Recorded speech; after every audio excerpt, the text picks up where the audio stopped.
Welcome back to the Coins and Connections podcast, where we explore all things books, business, and bullshit. My favorite bees. I'm your host, the fairy coin mother, Cinquanta Cox-Smith of www.cinquantacoxsmith.com. Now let's get into today's episode. Hey guys, welcome back to the Coins and Connections podcast. It's your girl, Cinquanta Cox-Smith. Smile for me. I did want to do a continuation of smoke and mirrors on social media from what I talked about last week, but I truly decided that I think I said enough in that conversation to get my point across, and anything else that I would have mentioned at this point would be irrelevant. I did stop some of the episode because it went on way too long, so it felt more like a rant for me, but I wanted to talk about longevity, popularity, and I don't know another word for it, just in general of being a content creator, being an entrepreneur, and things that I have come to realize a little bit, not later in life, like things I've always knew, but lately I have been having that aha moment of full circle. This is not for me to say power of the tongue. I am downing myself. I am dumbing down what I have provided as far as like content and as a person and who I've touched, inspired, etc. This is not to say that. This is just me being able to see what I bring to the table, honoring that, and continuing on a different path, on a pivot that does not have me out here doing the most. One thing about it is my personality will never die down, right? I am who I am since I came out the womb. I was twerking and jerking as a wee baby, okay? I've always been dancing. I've always been the life of the party. I've always been Quanta. I've always been me. And there's no ifs, ands, and buts about it. I am crazy, okay? Great. Like off the chain. Just you gonna have a good time. Whether I'm drunk, whether I'm high, or whether I'm sober completely. You are gonna have a good time. I realize that why I get irritated about a lot of things that are happening currently on social media is because a lot of things that I see now and I see more of are things that I had tried to tell and teach people about probably almost 10 years ago. We see a lot of people being Amazon content creators. I try to share that with people. I try to show them how to set up their Amazon store. I try to show people how to create their business on AliExpress. I try to show them how to drop ship. I try to show people how to sell on Amazon. What else have I done? I've tried to show people how to get free things and review them, right? I've also tried to teach people this print on demand thing, like just so many things. And what I realize is I was ahead of my time. And those things that I put out wasn't a failure. People were just not ready. I've been doing it for a long time and I've tried to bring people along with me, but they were just not ready. Me being ahead of my time, it could have been a moment for me to keep my head down and continue to build so that I could be further along than what I am. And honestly, I think I'm right where I need to be. You ever feel like you did a great job? You did what you were supposed to do. You put out the information and the people who received it have that understanding. They've grasped it and they've been able to make money from it, are able to put those things in motion and still be around till this day. The people who are now trying to reach for straws and break back into what they had already known are now behind the curve. And there's nothing wrong with being a leader. I was a leader in an industry that people weren't ready to acknowledge until they saw more people doing it. This is a message in not waiting for the others to catch up. Do it now. Now that you're starting in an industry where everyone feels that it's so saturated, it's harder. You have to work harder. When before, all you had to do is build, maintain, and stay consistent. And you would see growth. You would still be growing at a rapid rate. You may look at my numbers and say, oh, well, you was doing this for a long time and Your numbers aren't that great, because everything in me that wants to help everyone consistently took me off my path of greatness. And now I realize why Beyonce is in her I'm gonna pop out when it's beneficial to me era, and it's a shock value. Yes, Rihanna is pregnant. I saw as soon as she stepped on that stage, Rihanna gave what she wanted to give. She's not giving you an album.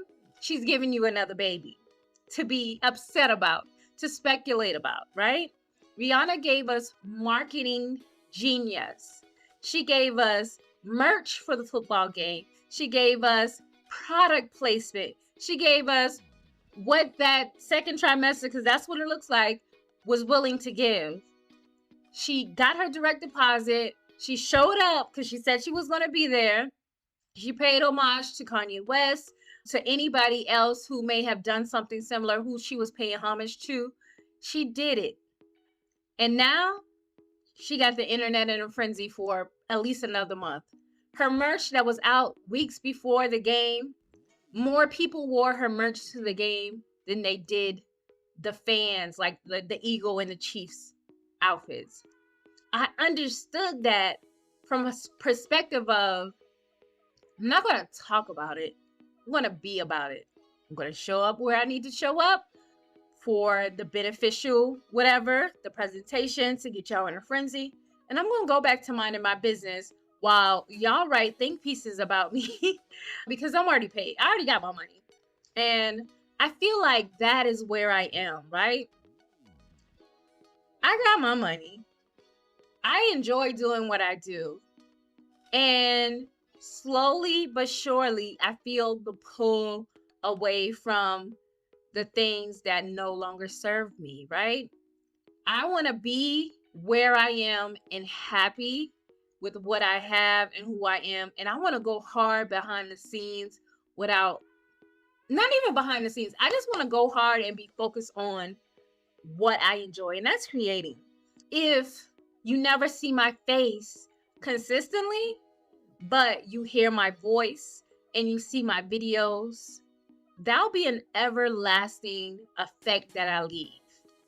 Me just showing up in an email, in a podcast, or every other time in a video is enough to me. And it's because I paid my dues. And I always told my Facebook group, there's a video out there that I say, there's nothing left for me to teach you. And I feel that so strongly because I have been teaching. You know, when somebody has a teaching job and they've taught for 20 years and they no longer want to teach, they want to enjoy that time away from that subject. I think I'm ready for retirement of teaching. Like, I have some things on my list that I just have to get done. But I think when I get to that moment of there's nothing left for me to teach you, there's nothing left for me to give you that you don't already have access to. You have thousands of videos. You have hundreds of podcast episodes. You have tons of downloads and courses and things that I provided over the years. You have books I've written. I have nothing left to give you that you don't already have access to. With that being said, I am planning my exit strategy of being who I am truly called to be. And that's happy, whole, blessed, and creative. To be completely in my feelings with my family, to be loving on my husband, to enjoy his retirement. Like, he retiring in 2 years. Like, it's time. We have done our job. And that's where, like, I just feel the strongest urge. But the funniest thing is, it's super clear to me of what the plan is, what the strategy is, and what needs to be done to complete this task for me to feel like, okay, you did an amazing job. Like, there's nothing else for you to give that you haven't already given. And I'm extremely hard on myself, so I'm consistently feeling like I have to do something. Now that something is not providing the information. It's more so providing the fulfillment that I get of creating something. And that can be just for me. There is nothing left for me to teach you. Enjoy what I have, soak it up, understand it, put it into play. Enjoy me in my consistency, as consistent as I continue to try and be, or I decide to be. But be happy for me, because I really thought I was paid in peace like a year and a half ago, but it's really starting to hit home of what paid in peace really means to me. I hope you guys enjoyed this podcast episode, and stop being so hard on yourself.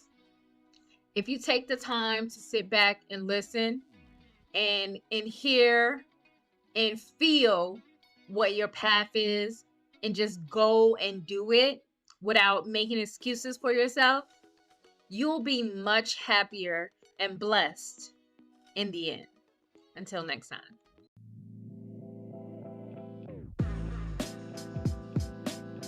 Thank you so much for listening and subscribing to the Coins and Connections podcast. Don't forget to leave a review and join the conversation over on Facebook and Instagram using the hashtag Coins and Connections. Follow me on Instagram and Facebook at Cinquanta Cox-Smith and at Coins and Connections. You can shop all merch at www.coinsandconnections.com. I love you more than I love this podcast. Peace.